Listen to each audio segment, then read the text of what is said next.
for detention and the basis for detention. So, what is the law and what is the crime that I committed? To me now, the legal basis for my being here, as apparently I was brought here not of my own volition. It's somebody else's. Kung hindi ibang tao, ikaw siguro, because this is your structure. So you have to answer now for the deprivation of liberty.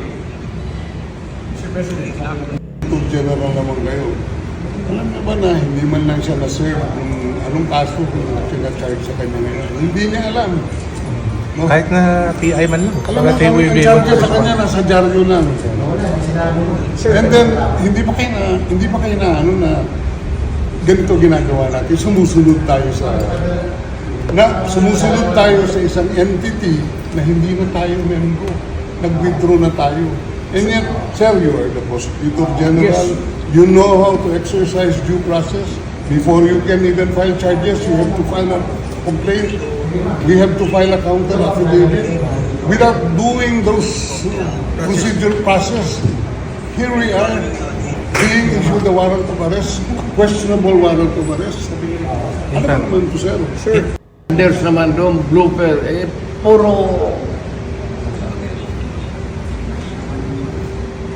pagdating sa trial dyan, tatawagin kita sa witness stand. Sabihin ko, you're the person who arrested me. May I know the reason why? Have you read the documents?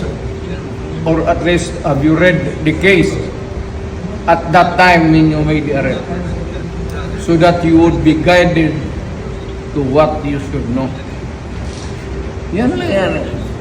Kaibigan tayo, galing ako gobyerno.